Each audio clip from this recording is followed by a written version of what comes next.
शिवसमारम्भां व्यासशङ्करमध्यमाम् अस्मदाचार्यपर्यन्तां वन्दे गुरुपरम्परां। हरिः ओं श्रीगुरुभ्यो नमः। हरिः ओं। पार्थाय प्रतिबोधितां भगवता नारायणेन स्वयं व्यासेन ग्रथितां पुराणमुनिनां मध्ये महाभारतम् अद्वैतामृतवर्षिणीं भगवतीम् अष्टादशाध्यायिनीम् अम्ब त्वामनुसन्दधामि भगवद्गीते भवद्वेषिणीम्। यं ब्रह्मा वरुणेन्द्ररुद्रमरुतः सुन्वन्ति दिव्यैस्तवैः वेदैः साङ्गपदक्रमोपनिषदैः गायन्ति यं सामगाः। ध्यानावस्थिततद्गतेन मनसा पश्यन्ति यं योगिनः यस्यान्तं न विदुःसुरासुरगणाः देवाय तस्मै नमः। ఓం శ్రీకృష్ణ పరబ్రహ్మణే నమః.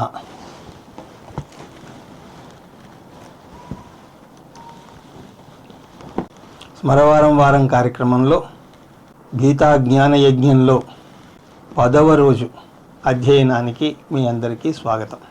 శ్రీ భగవానువాచ అశోచ్యానన్వశోచస్త్వం ప్రజ్ఞావాదాంశ్చ భాససే గతాసు నగతాసూంశ్చ నానుశోచంతి పండితా. ఇక్కడి నుంచి ఆత్మబోధ మొదలవుతుంది. అందులో ఇది చాలా ముఖ్యమైనటువంటి శ్లోకం. ఎందుకంటే ఈ శ్లోకంలో మొత్తం గీతాసారం వచ్చేస్తుంది. ఎవరైనా గీతాసారం ఏమిటి అని అడిగితే మీరు ఈ ఒక్క శ్లోకాన్ని గురించి చెప్తే చాలు. ఏమిటా సారం అంటే ఆత్మ అజ్ఞానం మన సమస్యలకు కారణం, ఆత్మజ్ఞానమే దానికి పరిష్కారం. ఆత్మ అజ్ఞానం సంసార కారణం, ఆత్మజ్ఞానం మోక్ష కారణం. మోక్షం అంటే సంసారం నుంచి స్వేచ్ఛ పొందడం. ఈ ముఖ్యమైనటువంటి వాక్యాన్ని మొత్తం గీతాశాస్త్రంలో విశదీకరించబోతున్నారు శ్రీకృష్ణ పరమాత్మ. శ్రీమద్భగవద్గీతాసు ఉపనిషత్సు బ్రహ్మ విద్యాయాం అంటున్నారు కదా. బ్రహ్మ విద్య లేక ఆత్మ విద్య, అదే గీతాసారం. ఉపనిషత్ సారమే గీత. గీతలో అనేక విషయాలు చర్చింపబడ్డాయి. కర్మ, ఉపాసన, జపం, పూజ ఇలాంటివి ఎన్నో కూడా చర్చించారు. అవన్నీ కూడా ముఖ్యమైనటువంటి అంశాలు. ఆత్మ విద్యకు సహాయకారి అంశాలే అవన్నీ కూడా.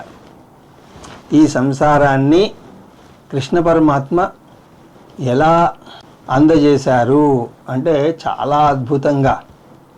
2వ పాదంలో ఆఖరి భాగంలో చూడండి. పండితాః నానుశోచంతి. పండితులు అంటే జ్ఞానులు. ఏ విషయంలో జ్ఞానులు, ఏ విషయంలో కారు అంటే అక్షరాల ఆత్మజ్ఞాన విషయంలో జ్ఞానులు. అందువల్ల పండితుడు అంటే ఆత్మజ్ఞాని. అటువంటి ఆత్మజ్ఞానులు శోకించరు అంటే దాని అర్థం ఏమిటి? పండితులు శోకించరు, కానీ అర్జునుడు అతిగా శోకిస్తున్నాడు అంటే అర్జునుడు జ్ఞాని కాదు అని చెప్పకనే చెప్పినట్లు అవుతోంది. అర్జునుడికి మొహం మీద కొట్టినట్టుగా చెప్పకుండా పరోక్షంగా సూచిస్తున్నారు. ఓ అర్జున, నువ్వు అజ్ఞానివి. అంతేకాదు, అర్జునుడి ద్వారా శ్రీకృష్ణ పరమాత్మ మొత్తం మానవాళికి చెప్తున్నారు. ఏంటి, మీరు శోకిస్తున్నారా? అయితే మీరు అజ్ఞానులు అని. దీన్ని అర్థం చేసుకోవడానికి గత తరగతిలో చూసినట్టుగా ఓపెన్ మైండ్ ఉండాలి. ఎవరైనా నా మనస్సు బాగోలేదు, ప్రశాంతంగా లేదు, నేను ఢీలా పడ్డాను, నాకు దుఃఖంగా ఉంది అంటే వారి సమస్య ఆత్మ అజ్ఞానం.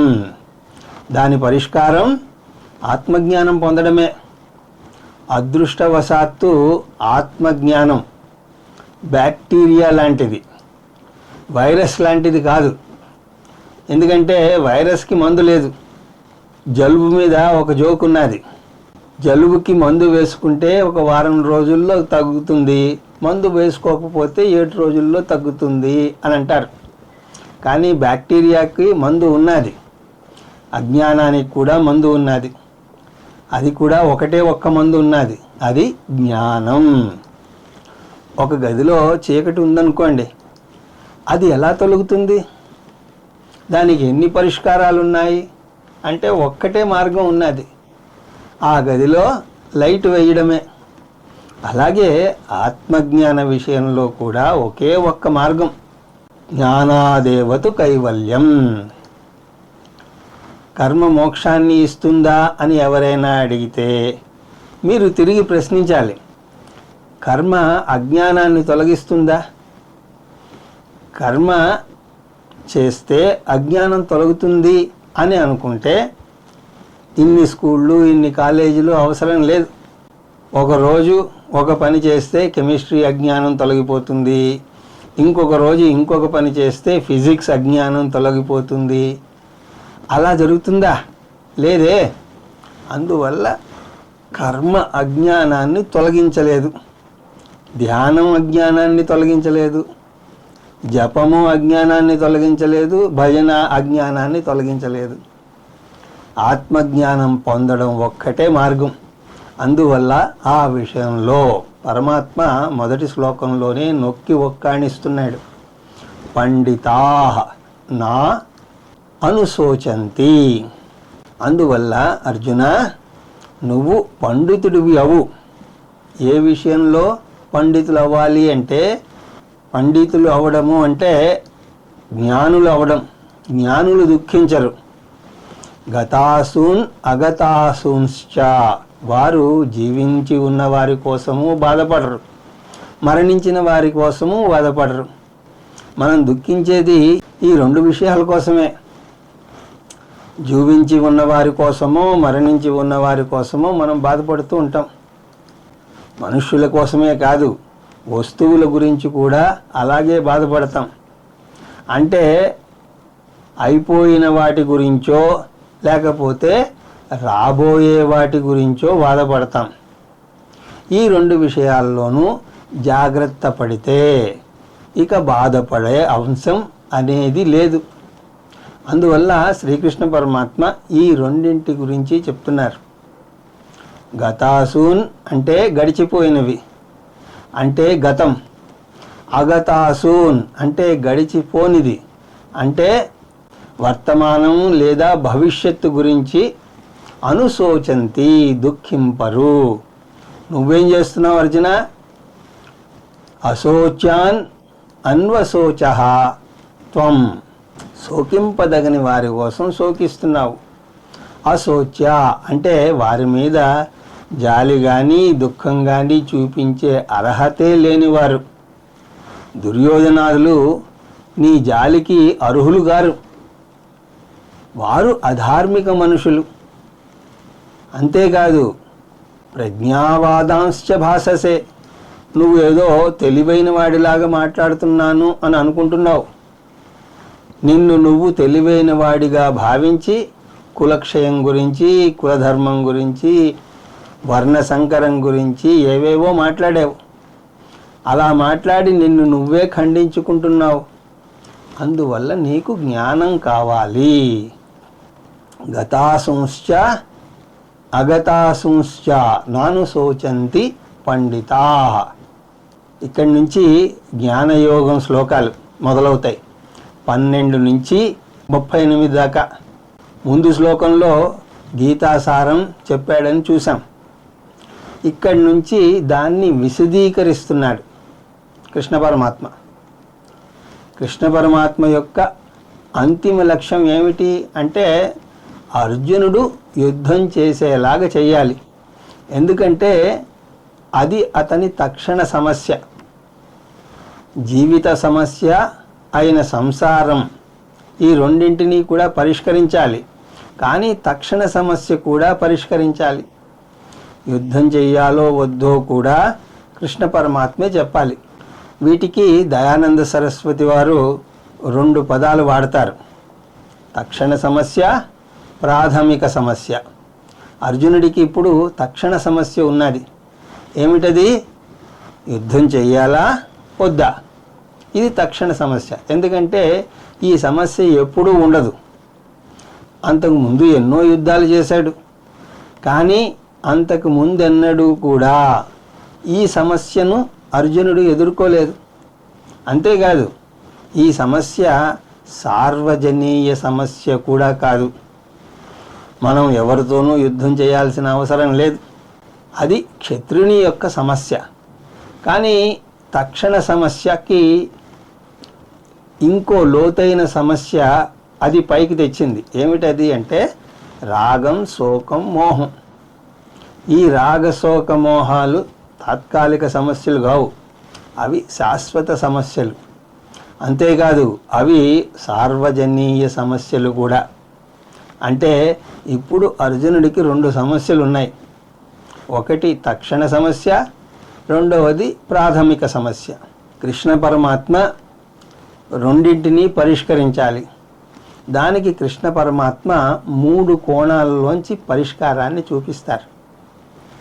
అది ఒకటి ఆధ్యాత్మిక దృష్టి, రెండవది ధార్మిక దృష్టి, మూడవది లౌకిక దృష్టి. అంటే ఇది 3 స్థాయిలు ఉన్నటువంటి వాదన. ఏ స్థాయి నుంచి చూసినా సరే పరిష్కారం ఒక్కటే అంటున్నాడు శ్రీకృష్ణ పరమాత్మ. ఏమిటా పరిష్కారం అంటే అర్జునుడు యుద్ధం చెయ్యక తప్పదు. ఈ మూడింటిలోనూ కూడా గీతలో ముఖ్యమైన వాదన ఏమిటి అంటే వేదాంతపరమైనటువంటి వాదనే ప్రాథమిక వాదన. దాని తర్వాత స్థాయి ధర్మపరమైనటువంటి వాదన, ఆఖరి స్థాయిలో లౌకికపరమైనటువంటి వాదన. ఎందుకు వేదాంతపరమైనటువంటి వాదనకు ప్రాముఖ్యతనిస్తున్నాడు కృష్ణ పరమాత్మ అంటే అర్జునుడికి ధర్మసూత్రాలు తెలియకపోలేదు. అతను సాక్షాత్తు ధర్మరాజుకి సోదరుడు. అంతేకాదు, తానే ధర్మశాస్త్రాన్ని అవపోసన పట్టాడు. కృష్ణ పరమాత్మకు ఇష్టసఖుడు. అందువల్ల అతని ప్రాథమిక సమస్య ధర్మం తెలియకపోవడం కాదు, అతని ప్రాథమిక సమస్య ఆత్మ అజ్ఞానం. దానికి వేదాంతమే సరి అయిన మార్గం. 12 నుంచి 25 శ్లోకాల వరకు జ్ఞానబోధ చేస్తాడు కృష్ణ పరమాత్మ. ఆత్మ విద్య అంటే ఆత్మతత్వం గురించి చెప్తాడు. అందులో అర్జునుడు, భీముడు, ద్రోణుడు కృష్ణ పరమాత్మల స్వరూపం ఏమిటో విశదీకరిస్తాడు. ఆ తర్వాత ఒక స్థాయి కిందకి వచ్చి ధర్మపరంగా చెప్తాడు. అలా చూసినా సరే వీరిని చంపడం హింస కాదు, అహింసలోకే వస్తుంది. అది నేరస్తుడికి ఉరిశిక్ష విధించడం లాంటిది. అది కాదనుకుంటే ఇంకొక అడుగు కిందకి దిగి పేరు ప్రఖ్యాతులు నిలుపుకోవడం కోసమైనా సరే అర్జునుడు యుద్ధం చేసి తీరాలి. ఇవి 3 కోణాలు. మొదటిది ఆధ్యాత్మిక దృష్టి. ఆధ్యాత్మిక దృష్టి పరంగా 12 నుంచి 25 వరకు శ్లోకాలు. వేదాంతపరంగా చూసినప్పుడు ఆత్మ గురించి ప్రాథమిక విషయాలను కొన్నింటిని మనం గుర్తు తెచ్చుకోవాలి. వీటిని తత్వబోధలో నేను చెప్పడం జరిగింది. అది వేదాంతంలో ప్రాథమిక శాస్త్రం. ఆత్మాకః అన్నప్పుడు స్థూల సూక్ష్మ కారణ శరీరాత్ వ్యతిరిక్తః పంచకోశాతీతః సన్ అవస్థాత్రయ సాక్షి సచ్చిదానంద స్వరూపః సన్ యత్తిష్టతి స ఆత్మా అని చూసాం. ఆత్మ అంటే ఏమిటి? స్థూల సూక్ష్మ కారణ శరీరాలకు భిన్నమైనది.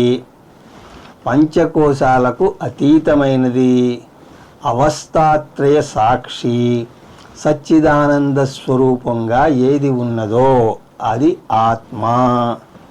అంటే ప్రతి వ్యక్తిలోనూ కూడా ఒక చైతన్యం ఉంటుంది. దాన్ని చిత్ అని అంటారు. దాని స్వభావం ఏమిటి అంటే చైతన్యం శరీరం ఉన్నా లేకపోయినా కూడా ఉంటుంది అని చూసాం. శరీరం ఉంటే వ్యక్త చైతన్యం, లేకపోతే అవ్యక్త చైతన్యం అవుతుంది. అలాగా నిత్యము ఉండేటువంటి చైతన్యాన్ని ఆత్మ అని అంటారు. శరీరాన్ని అనాత్మ అని అంటారు. శరీరం అంటే మనస్సు కూడా వస్తుందండి. Body mind senses, BMI complex అంటారు. అంటే కార్యకారణ సంఘాతం. ఆత్మ ఈ శరీరానికి భిన్నంగా ఉంటుంది. దీన్ని బట్టి ప్రతి వ్యక్తి కూడా ఆత్మ అనాత్మల మేలు కలయిక అని అర్థమవుతోంది. మీరు ఎవరినైనా చూస్తే రెండు విషయాలు చూస్తున్నట్టు. అవి ఆత్మ అనాత్మ. దీనికి చేయి కాంతి ఉదాహరణ చూద్దాం. దీన్ని 3 దశల్లో అర్థం చేసుకోవాల్సి ఉంటుంది. మీరు చేతిని చూపించి ఇక్కడ ఏముంది అని అడిగితే మొదట చెయ్యి ఉంది అని చెప్తాం. రెండవ దశలో చెయ్యి ప్లస్ కాంతి ఉన్నది అని అంటాం. మూడవ దశలో అన్నింటినీ ప్రకాశింపజేసే కాంతి ఉన్నది అని దశల వారీగా నేర్చుకుంటాం. ముందును చేతిని మాత్రమే చూసి మూడవ దశలో చేతిని ప్రకాశింపజేసే కాంతిని చూస్తాం. ఈ విడదీయటం అన్నది భౌతికంగా మనమేమీ చెయ్యం, చేతిని కొయ్యం, కానీ బుద్ధిలో కలిగే మార్పు అది. ఇప్పుడు ఈ దృష్టాంతాన్ని ఆత్మ అనాత్మలకు అన్వయించి చూద్దాం. నేను ఎవరు అని అడిగితే మొదట నేను శరీరాన్ని, రెండవ దశ నేను శరీరాన్ని ప్లస్ చైతన్యాన్ని, మూడవ దశలో నేను సర్వవ్యాపకమైనటువంటి చైతన్యాన్ని అని దశల వారీగా నేర్చుకుంటాం. ముందు నేను శరీరాన్ని మాత్రమే అని అనుకుంటాం. ఆ తర్వాత నేను ఆత్మ అనాత్మల మేలు కలయిక అని తెలుసుకుంటాం. ఈ రెండింటినీ విడదీసి చూడగలిగితే నేను ఆత్మనా అనాత్మనా, నేను ఆత్మను అని అర్థం చేసుకోవాలి. నేను శరీరం అని అనుకుంటే చావు పుట్టుకలు ఉంటాయి. నేను ఆత్మను అని అర్థం చేసుకుంటే నేను శాశ్వతుడను. నేను శరీరం అని అనుకుంటే వృద్ధాప్యం, మరణం ఇవన్నీ తప్పవు. ఇవి వద్దనుకుంటే నా ఉన్నత స్థాయి అయినటువంటి ఆత్మకు నేను ఎదగాలి. నేను ఆత్మను అని అర్థం చేసుకున్నాక నా శరీరాన్ని ద్వేషించకూడదు, అలాగని మమకారాన్ని కూడా పెంచుకోకూడదు. నా శరీరం ద్వారా వ్యవహారం నడుపుతూ ఉంటాను. శరీరం పడిపోయినా సరే నేను శాశ్వతంగా ఉంటాను. ఆ విధంగా అశాశ్వతత్వం నుంచి శాశ్వతత్వానికి నా దృష్టిని మరలుస్తాను. అసతోమా సద్గమయ తమసోమా జ్యోతిర్గమయ మృత్యోర్మా అమృతంగమయ. మృత్యోర్మా అమృతంగమయ అంటే మరణం నుంచి శాశ్వతత్వానికి వెళతాము అని కాదు. మరణానికి లోనయ్యే శరీరం అభిమానం నుంచి శాశ్వతమైనటువంటి ఆత్మ నేను అని తెలుసుకుంటాం. శరీరం శాశ్వతం అవ్వలేదు, ఆత్మ శాశ్వతం అవ్వాల్సిన పని లేదు. ఎందుకంటే ఎప్పటికీ అది శాశ్వతమే. అయితే ఏది శాశ్వతం అవుతోంది అంటే మన దృష్టి అశాశ్వతమైనటువంటి శరీరం నుంచి శాశ్వతమైనటువంటి ఆత్మకు మారుతోంది. దీన్ని ఆధ్యాత్మిక సాధన అని అంటారు. ఇలాగా అనాత్మ నుంచి ఆత్మ వైపుకు మన దృష్టిని మరలించడానికి శాస్త్రం అనేక మార్గాలను చూపిస్తుంది. అందులో ఒక పద్ధతి ఏమిటి అంటే దృక్ దృశ్య వివేకము. దృక్ అంటే చూసే నేను, దృశ్యము అంటే చూడబడే వస్తువు. ఆ చూసే నేను ఎవరు? విడమర్చి చెప్పేది వివేకం. మనలో చూసే అంశాలు 3 ఉన్నాయి. బాహ్య ప్రపంచం దృశ్యం, దానికి కన్ను దృక్. కన్ను దృశ్యమైనప్పుడు దాన్ని చూసేది మనస్సు దృక్. ఆ తర్వాత మనస్సు దృశ్యమైనప్పుడు దాన్ని చూసేటువంటి సాక్షి అన్నది దృక్. కన్ను మనస్సు సాపేక్షిక దృక్కులైతే సాక్షి ఆత్యంతిక దృక్. అంటే కన్ను జాగ్రత్తావస్థలో పనిచేస్తుంది, కానీ స్వప్నంలో సుషుప్తిలో పనిచేయదు. మనస్సు జాగ్రత్తావస్థలోనూ స్వప్నావస్థలోనూ పనిచేస్తుంది, కానీ సుషుప్తిలో పడుకుంటుంది. అందువల్ల ఇవి సాపేక్షిక దృక్కులు. కన్ను అంటే అన్ని ఇంద్రియాలని తీసుకోవాలి. సాక్షి అంటే సాక్షి చైతన్యం, అది 3 అవస్థల్లోనూ పనిచేస్తుంది. అందువల్ల అది ఆత్యంతికం. అదే ఆత్మ, అది నిత్యం చైతన్యం. దీన్ని బట్టి మనకేమర్థమవుతుంది అంటే, మనం ఆబ్జెక్టుగా అంటే వస్తువుగా చూడగలిగేదేదో సబ్జెక్ట్ అయిన నేను కాను. ఆబ్జెక్ట్ అయిన ప్రతిదానికి రాకపోకలుంటాయి. అంటే చావు పుట్టుకలు ఉంటాయి, వస్తూ ఉంటాయి, పోతూ ఉంటాయి. వస్తు ప్రధాన అనాత్మ ద్వారా నేను చేతన ఆత్మ అని తెలుసుకోవాలి. అంటే నేను స్కూటర్ను వాడతాను, కానీ నేను స్కూటర్ని కాను అని తెలుసుకోవాలి. ఇటువంటి ఆత్మ గురించి కృష్ణ పరమాత్మ చెప్తున్నాడు. ఈ శ్లోకాలలో ఆత్మ లక్షణాలు కొన్నిటిని తెలియజేస్తున్నాడు. అవి ఆత్మ నిత్యం, ఆత్మ సత్యం, సర్వవ్యాపకం, అప్రమేయం, అకర్త, అభోక్త, నిర్వికారం. ఆ విధంగా ఆత్మ నిత్యం, వ్యక్త రూపంలో ఉన్నా ఉండకపోయినా సరే ఆత్మ నిత్యం. చేయి కాంతి ఉదాహరణ తీసుకుంటే అక్కడ చేయి ఉంటే కాంతి ఉన్నట్టు తెలుస్తోంది, చేయి లేకపోతే తెలియదు. అంత మాత్రాన్న కాంతి లేనట్టు కాదు. అలాగా ఆత్మ నిత్యం. ఆ తర్వాత ఆత్మ సత్యం. ఆత్మకు స్వాభావికమైనటువంటి ఉనికి ఉన్నది, అలాగా అది సత్యం. ఆత్మ సర్వవ్యాపకం. ఆత్మ సర్వవ్యాపకం. చేతిని తీసుకుంటే దానికి సరిహద్దులు ఉన్నాయి, కానీ దాన్ని ప్రకాశింపజేసేటువంటి కాంతికి సరిహద్దులు లేవు. అది చేతి సరిహద్దుల్ని దాటి ఉన్నది. అలాగా ఆత్మ శరీర హద్దులకే పరిమితం అవ్వలేదు, శరీరం బయట కూడా ఉన్నది. అలాగా ఆత్మ సర్వగతం. ఆ తర్వాత ఆత్మ అప్రమేయం. ఆత్మ ఎన్నటికీ కూడా అనుభవింపబడే వస్తువు కాదు. Ever the experiencer, never the experienced. ఎప్పటికీ కూడా అనుభవించే నేను, అది ఎన్నటికీ అనుభవింపబడే వస్తువుని కాను. ఉదాహరణకు ఫోటో ఉన్నది, ఆ ఫోటో చూస్తే అందులో కెమెరా ఉండదు. ఫోటోలో కెమెరా ఉండకపోయినా మనం దాని రుజువు కోసం చూస్తామా? చూడం, ఎందుకంటే కెమెరా లేకుండా ఫోటో రాలేదు. అలాగే నన్ను నేను అనుభవించలేను, కానీ అన్ని అనుభవాల్లోనూ నేనే ఉన్నాను. అలాగా ఆత్మ అప్రమేయం. ఆ తర్వాత ఆత్మ అకర్త, అభోక్త. ఆత్మ పని చెయ్యదు కాబట్టి ఆత్మ అకర్త. పని చెయ్యకపోతే అనుభవించే ఫలం ఉండదు కాబట్టి అభోక్త. నేను చేతితో ఏదో ముట్టుకున్నాను, ఆ చేతికి మట్టి అంటుకున్నది.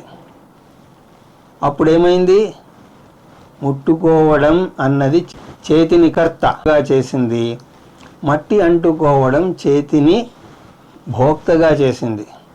కానీ అదే చేతి మీద ప్రసరించేటువంటి కాంతి దేన్ని ముట్టుకోలేదు, దానికి మట్టి అంటను అంటదు.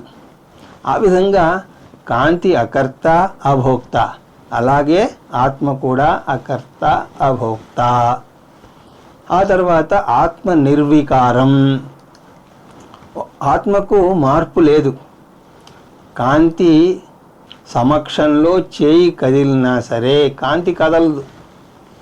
ఇక్కడ చేయిగా, అక్కడ పుస్తకంగా, ఇంకొక చోట బల్లగా ప్రకాశింపబడుతుంది. కానీ కాంతి మార్పు చెందదు. కాంతి అంటే ఈ ట్యూబ్ లైట్ అని కాదు, సహజ సిద్ధమైనటువంటి ప్రకాశించే కాంతి. అలాగే ఆత్మకు కూడా మార్పు లేదు. ఆత్మ నిత్యం, సత్యం, సర్వవ్యాపకం, అప్రమేయం, అకర్త అభోక్త, నిర్వికారం. ఈ సారాంశాన్ని 12 నుంచి 25 శ్లోకాల్లో మనం చూస్తాం. నిజానికి గీత అత్యంత కష్టమైనటువంటి బోధతో మొదలవుతుంది. కానీ ఎవరికైనా అది కష్టం అనిపిస్తే కృష్ణ పరమాత్మ ఒక మెట్టు కిందకి దిగి వచ్చి ధార్మిక దృష్టితో చెప్తున్నాడు. కానీ ఈ ఆత్మ విద్యను మునుముందు అధ్యాయాల్లో పదే పదే బోధిస్తూ ఉంటాడు. ఈ విద్య ద్వారా కృష్ణ పరమాత్మ అందిస్తున్నటువంటి సారం ఏమిటి అంటే, భీష్మ ద్రోణులకు ఆత్మపరంగా చావు లేదు, అందువల్ల వారి మరణం గురించి అర్జునుడు బాధపడాల్సిన అవసరం లేదు. పైపెచ్చు అర్జునుడు ఎవరు? అర్జునుడు కూడా ఆత్మే. ఆత్మగా అతను అకర్త, అతను ఎవరిని కూడా చంపడం లేదు. మరి చంపేది ఎవరు? చంపబడేది ఎవరు? అర్జునుడు చంపడం లేదు, భీష్మద్రోణుడు చంపబడడం లేదు కూడా. సర్వం ఆత్మమయం జగత్, చైతన్య స్వరూపమైనటువంటి ఆత్మ అకర్త అభోక్త అని చూశాం. అందువల్ల ఒకరు చంపడం, ఇంకొకరు చంపబడడం అంటూ ఉండదు. మన దృష్టిని శరీర స్థాయి నుంచి ఆత్మస్థాయికి మార్చాలి. ఉదాహరణకు కుండ, మట్టి, ఆ విషయాన్ని తీసుకోండి. కుండను కుండగా చూస్తే దానికి ఒక తయారైన రోజు ఉంటుంది, నాశనమయ్యే రోజు కూడా ఉంటుంది.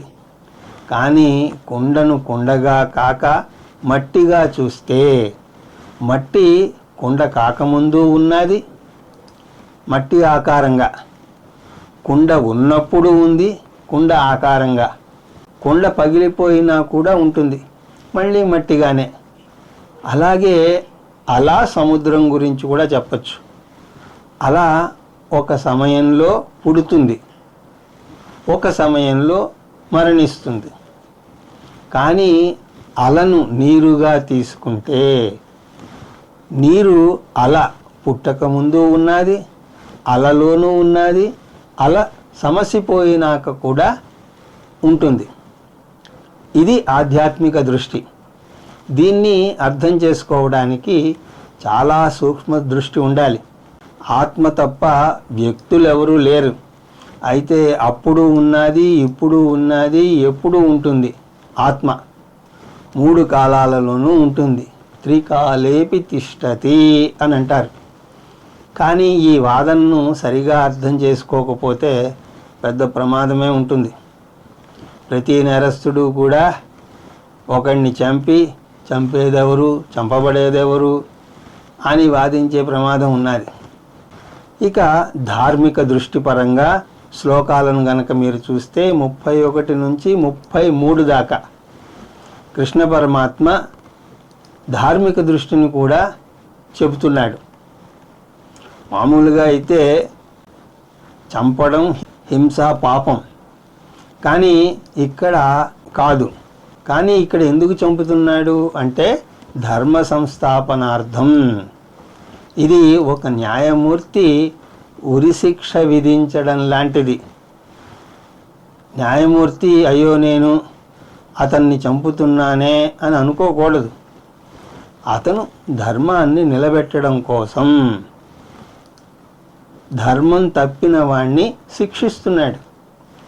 అతను నమ్మినా నమ్మకపోయినా అర్జునుడు యుద్ధం చేయడం ధర్మబద్ధమా ధర్మ విరుద్ధమా అని ఆలోచిస్తే ధర్మబద్ధమే అంటున్నాడు శ్రీకృష్ణ పరమాత్మ.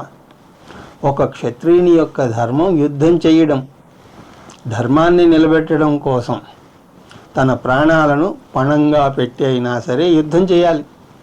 అందువల్ల ధర్మపరంగా చూసినా సరే అర్జునుడు యుద్ధం చేసి తీరాలి. అది పాపం కాదు. ఇక మూడవది లౌకిక దృష్టి. ఆ పరంగా చూస్తే 34 నుంచి 38 వరకు శ్రీకృష్ణ పరమాత్మ ఇంకొక మెట్టు దిగి వస్తున్నాడు. నువ్వు ఆత్మను నమ్మినా నమ్మకపోవచ్చు, ధర్మాధర్మాలను కూడా నమ్మకపోవచ్చు, పుణ్యపాపాలను నమ్మినా నమ్మకపోవచ్చు, పుణ్యపాపాలను కూడా నమ్మకపోవచ్చు. సరే, వాటినన్నింటినీ పక్కన పెట్టు. నీ యొక్క పేరు ప్రతిష్టల గురించి ఆలోచించు. సంఘంలో నీకు ఉన్నటువంటి మర్యాద గురించి ఆలోచించు. లౌకికంగా చూసినా సరే నువ్వు యుద్ధం చేసి తీరాలి, లేకపోతే నీకు చెడ్డ పేరు వస్తుంది. ఈ 3 కోణాల నుంచి కృష్ణ పరమాత్మ చెప్పాడు. ఇప్పుడు 12 నుంచి 25 వరకు ఆధ్యాత్మిక దృష్టితో చెప్పాడని చూసాం. అందులోని ముఖ్యాంశాలను మళ్ళీ చూస్తే ఆత్మ శరీరంలో ఒక భాగం కానీ లక్షణం కానీ కాదు, దాని నుంచి ఉత్పత్తి అయ్యే వస్తువు కానీ కాదు. ఆత్మ శరీరం అంతటా వ్యాపించింది, దాన్ని ప్రకాశింపజేస్తోంది. శరీరం హద్దులకే అది పరిమితం అవ్వలేదు. కానీ శరీరం లేకపోయినా సరే అవ్యక్తంగా ఉంటుంది. ఆత్మ నిత్యం.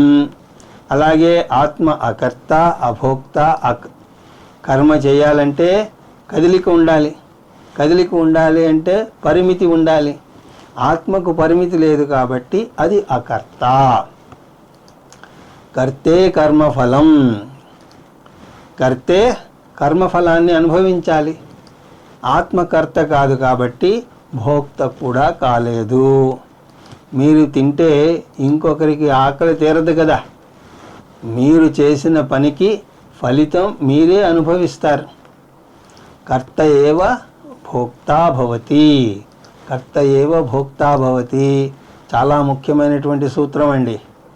ఇది కర్మఫలానికి నిదర్శనం. అందువల్ల మనం అనుభవిస్తున్న ఫలాలకు ఎవరినో నిందించి లాభం లేదు.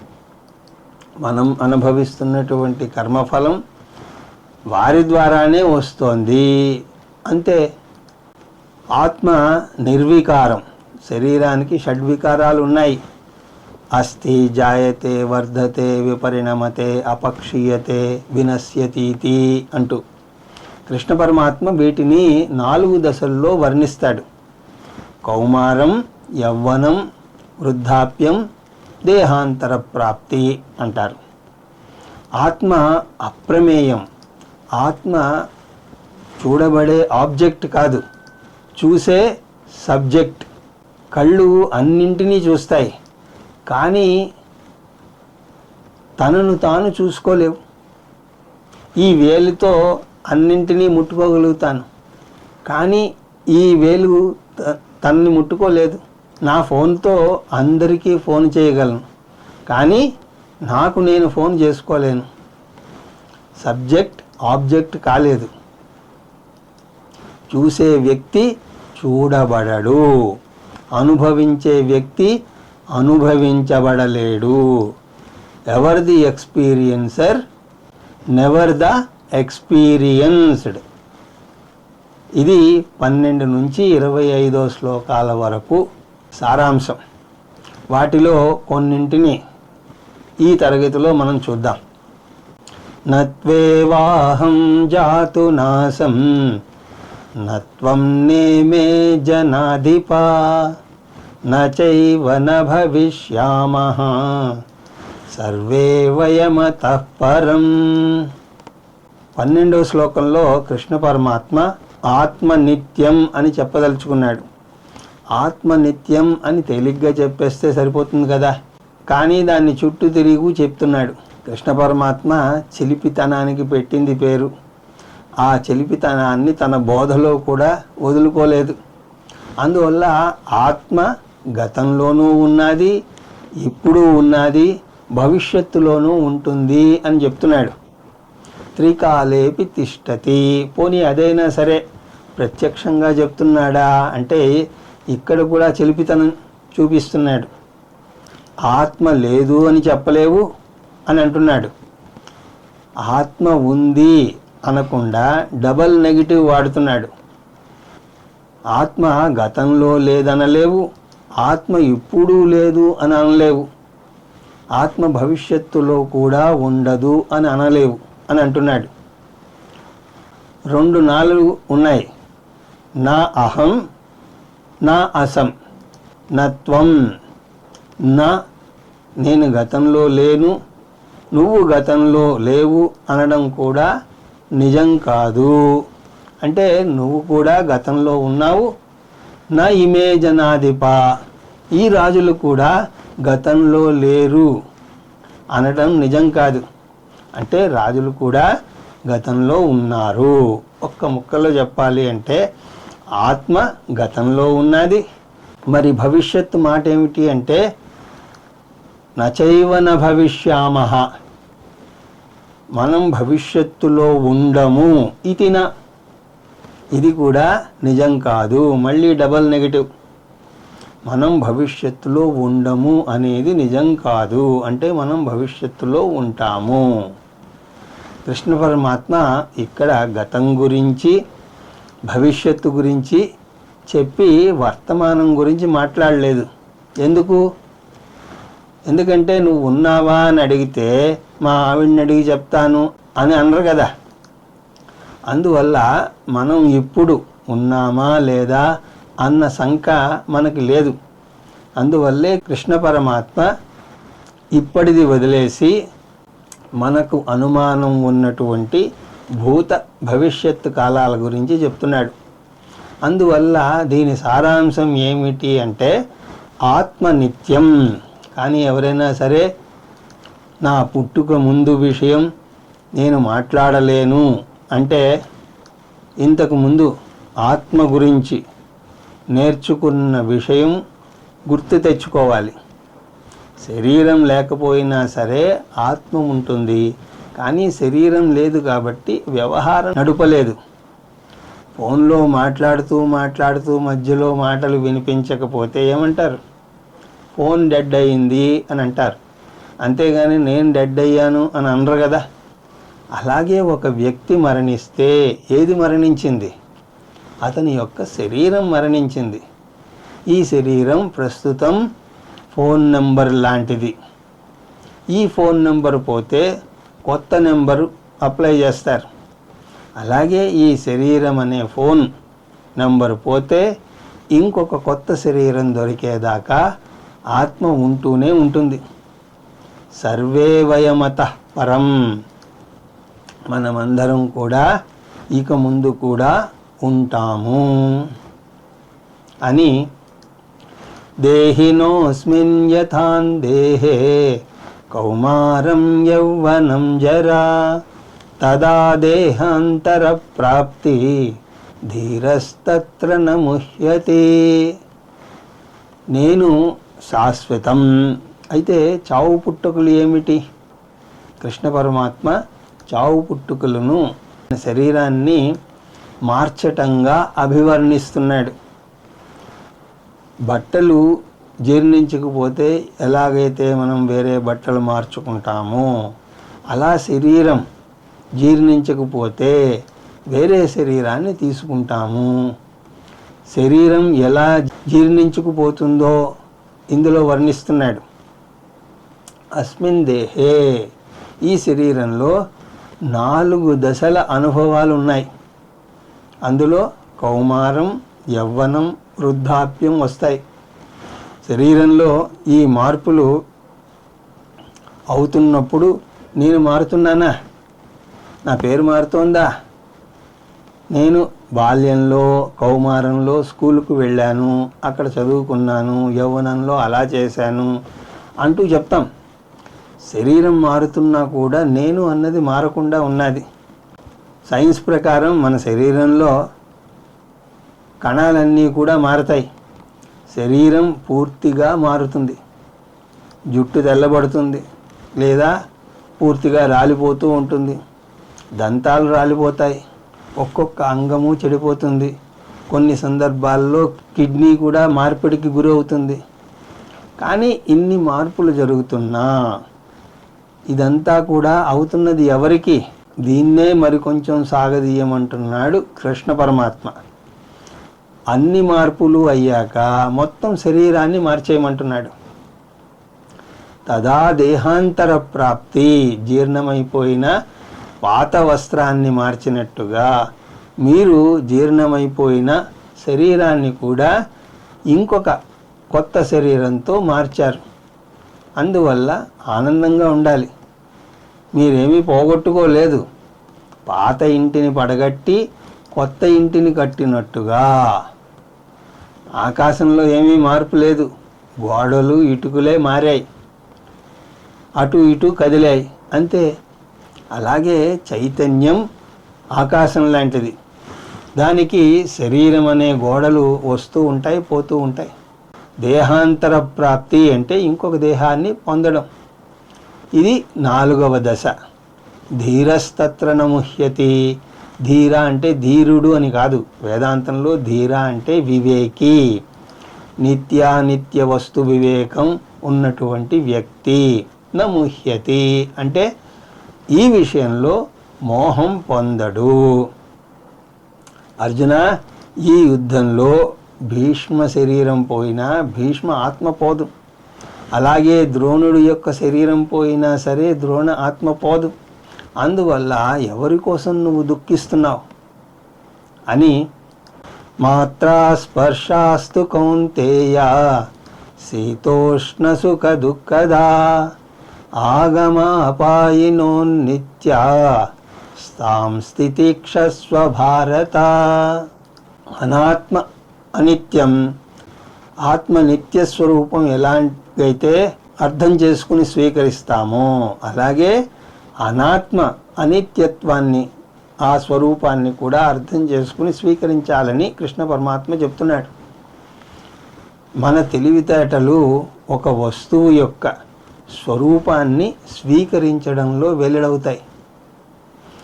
ఎందుకు ఒక వస్తువు యొక్క స్వరూపాన్ని స్వీకరించాలి? ఎందుకంటే ఒక వస్తువు యొక్క స్వరూపాన్ని ఎప్పుడూ మార్చలేం. ఒక వ్యక్తికి ఉల్లిపాయ వాసన నచ్చడం లేదు. దాన్ని పోగొట్టుకోవడానికి శతవిధాల ప్రయత్నిస్తున్నాడు.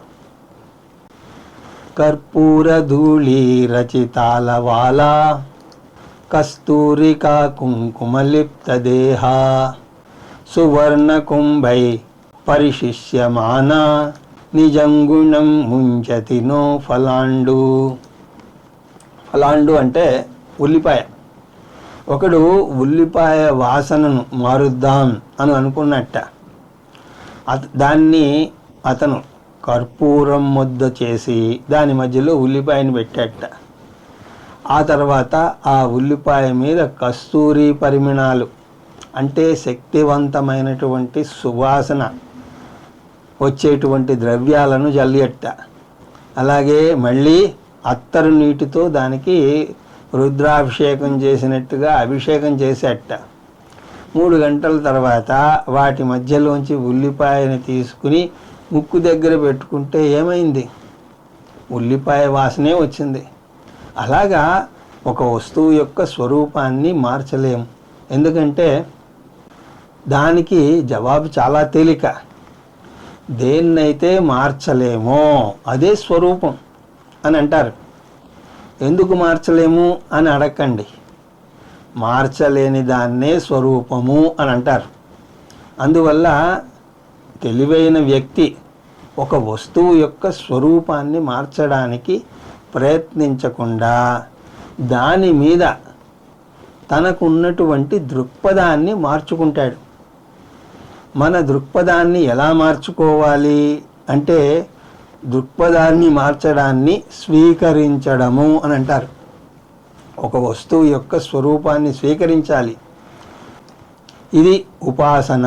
అంటే నేనే మంత్రాన్ని రోజుకొకసారైనా జపించాలి. ఎంతవరకు? నాకు స్వీకరించే మనస్తత్వం సహజం అయ్యేంత వరకు.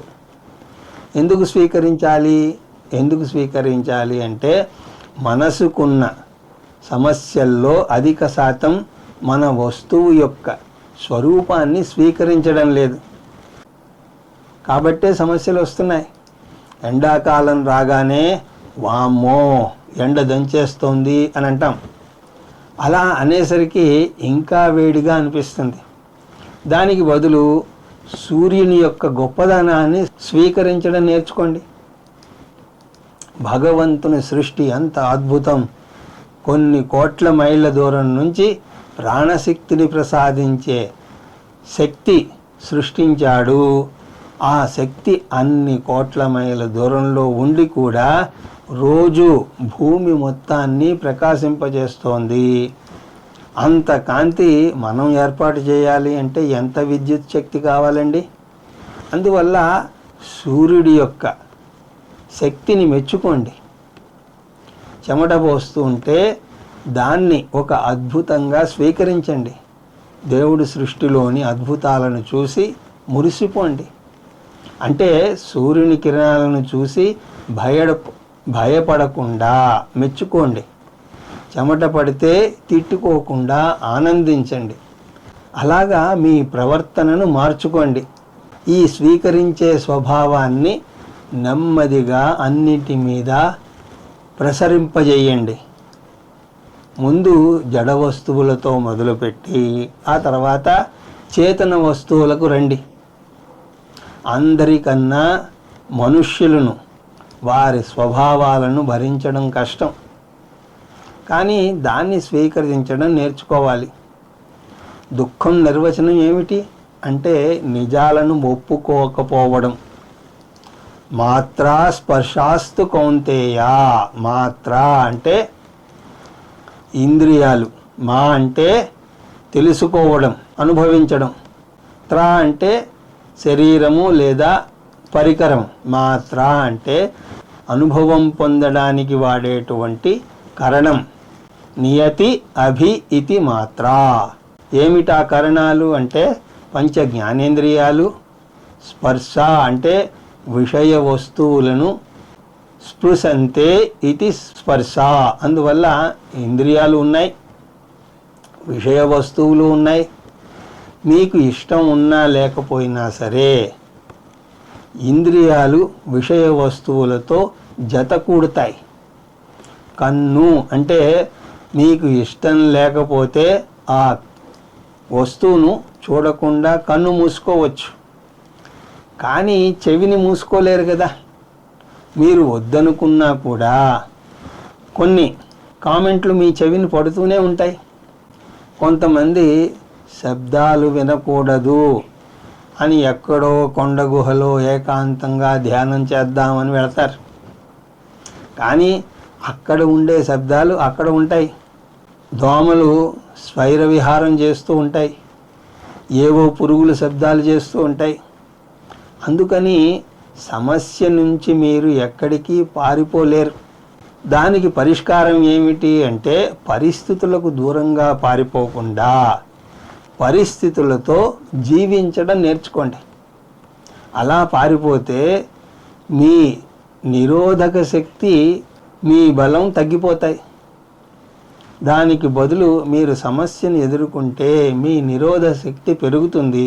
అలాగే మీలో రోగ నిరోధక శక్తి పెరగడానికి కలరా ఇంజెక్షను, టైఫాయిడ్ ఇంజెక్షను ఇస్తారు కదా.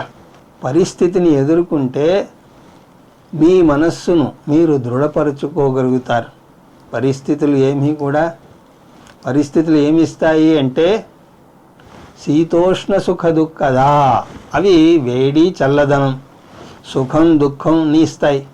అంటే ఇవి ద్వంద్వ ప్రవృత్తులు ఉన్నాయి. జీవితం అంతా కూడా ఇలాంటి ద్వంద్వంతోనే గడపాలి అని అవి రెండు కూడా చట్టాపట్టాలు వేసుకుని వస్తాయి. సంయోగం కలిగితే దాని వెంటనే వియోగం వస్తుంది. ఏదైనా సరే పెరిగితే అది తరుగుతుంది. పెరుగుట తరుగుట కొరకే అని అంటారు పెద్దలు. లాభం వస్తే నష్టం కూడా వస్తుంది. జీవితంలో ఎత్తుపల్లాలు వస్తూనే ఉంటాయి. అది అనాత్మ లక్షణం. ఆగమాపాయిన అనిత్య. ఆగమాపాయి అంటే వాటికి రాకపోకలు ఉన్నాయి. అందుకని అవి వస్తే ఆహ్వానించండి, వెళ్ళిపోతే వాటిని నివారించకండి.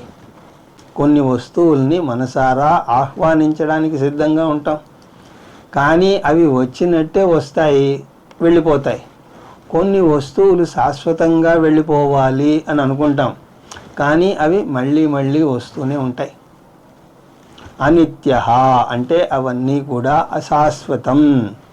ముందు శ్లోకంలో నిత్య ఆత్మ గురించి మాట్లాడితే ఈ శ్లోకంలో అనిత్య అనాత్మ గురించి మాట్లాడుతున్నాడు కృష్ణ పరమాత్మ. రెండింటినీ స్వీకరించాలి.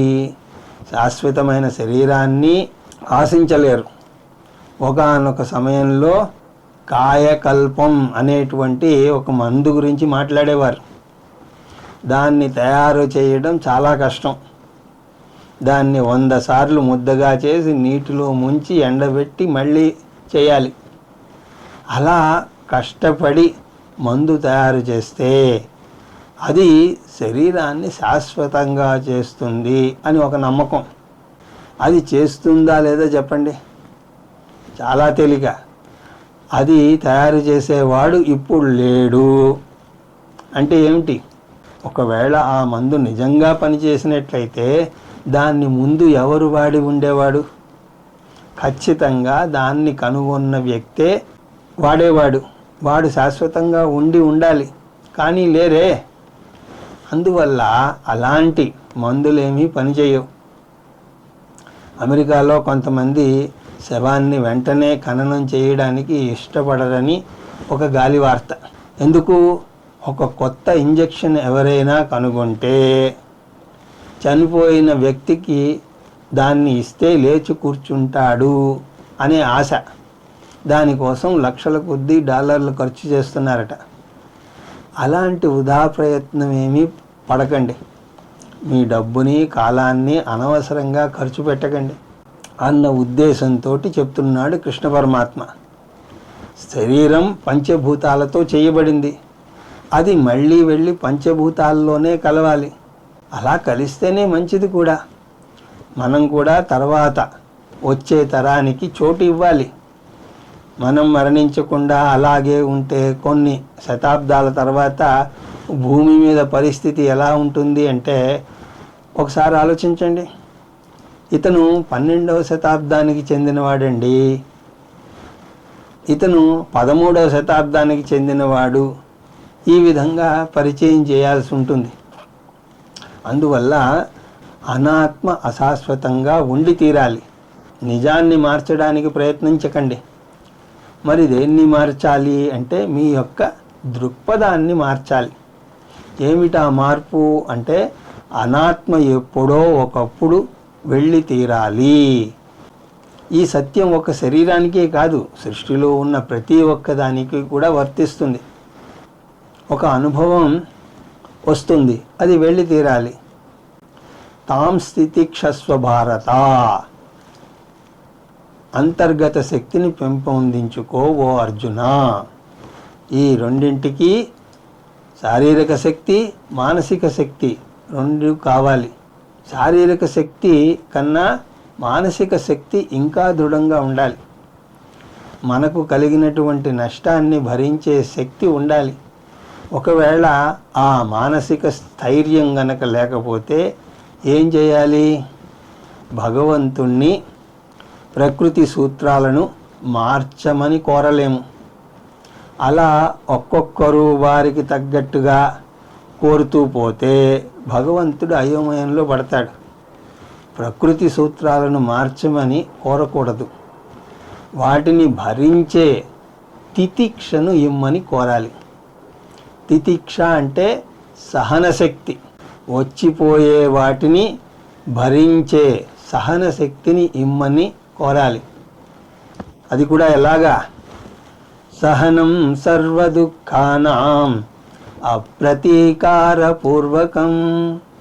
చింతా విలాపరహితం సాతితిక్షా నిగద్యతే. సహనశక్తి చూపడం అంటే త్వరగా కోపం తెచ్చుకోకూడదు, త్వరగా తీవ్రంగా స్పందించకూడదు, త్వరగా చిరాకు పడకూడదు, త్వరగా ఎదుట వ్యక్తిని శిక్షించకూడదు. సహనం లేకపోతే చాలా త్వరగా చిరాకు వస్తుంది. చిరాకు కోపంలోకి దింపుతుంది, కోపం హింసకు దారితీస్తుంది. అంటే సహనం లేకపోవడమే అన్ని సమస్యలకు మూల కారణం. అర్థమవుతోందండి? ఇలాంటి పరిస్థితిని ఇంట బయట చూస్తూనే ఉంటాం. పిల్లలు పిలవగానే పలక్కపోతే చిర్రుబురులాడతాం. రోడ్డు మీద ఎర్ర లైటు పడితే ఆగే ఓపిక లేదు. ఒకవేళ ఆగినా సరే పచ్చ లైటు పడగానే ఆగిన వ్యక్తి ఏ కారణం వల్లనైనా వెంటనే బయలుదేరకపోతే వెనక ఆగిన కార్లన్నీ కూడా పోమంటూ హార్న్లు కొడుతూ ఉంటాయి. అందువల్ల తితీక్ష అన్నది చాలా ముఖ్యం. అంటే కారు నడపడానికి కూడా మనకి తితీక్ష ఉండాలి. భగవద్గీతలో శ్రీకృష్ణ పరమాత్మ కారు నడపడం కూడా ఎలాగో చెప్తున్నాడు. దానికి తితీక్ష కావాలి. ఎంతైనా సరే కృష్ణ పరమాత్మ ఎవరు? రథసారథి కదా. అందుకోసం కారు ఎలా నడపాలి అన్నది కూడా చెప్తున్నాడు. అలాగా తితీక్ష లేనిదే ఆత్మజ్ఞానం పొందలేం, మోక్షాన్ని కూడా పొందలేము అంటున్నాడు కృష్ణ పరమాత్మ. కొంతమందికి ఆత్మజ్ఞానం కావాలి, కానీ దాన్ని నేర్చుకునే ఓపిక లేదు. ఏదైనా సరే క్రాష్ కోర్స్ ఉన్నదా అని అడుగుతూ ఉంటారు. క్లాసుకు వెళ్ళి తీరిగ్గా నేర్చుకునే ఓపిక లేదు. స్వామీజీ ఇంటికి వెళ్ళి ఆయన తల తెరిచి అందులో చిటికెడు ఆత్మజ్ఞానాన్ని పోసేస్తే బయటకు హ్యాపీగా వెళ్ళిపోవాలని ఉంటుంది వారి హడావిడి. ఆత్మజ్ఞానానికి ఓపిక లేదు. ఆ మాటకొస్తే పూర్వం శిష్యులు గురువుతోనే ఉండి గురువుకి సేవలు చేసి పశువుల్ని కాపలా కాసి కట్టె పుల్లలను తెచ్చి ఇచ్చి గురువు యొక్క కృప కలిగితే విద్య నేర్చుకునేవారు. అలా నేను సేవ చేయను అని వెళ్ళిపోతే నష్టపోయేది ఎవరు? ఆ శిష్యుడే. అందువల్లనే ఏదైనా విద్యను లోతుగా అధ్యయనం చెయ్యాలి అంటే తితీక్ష అన్నది చాలా అవసరం. ఆధ్యాత్మిక పరంగా మరికొన్ని శ్లోకాలను తర్వాత తరగతిలో దర్శించే ప్రయత్నం చేద్దాం అని తెలియజేసుకుంటూ హరి ఓం తత్సత్.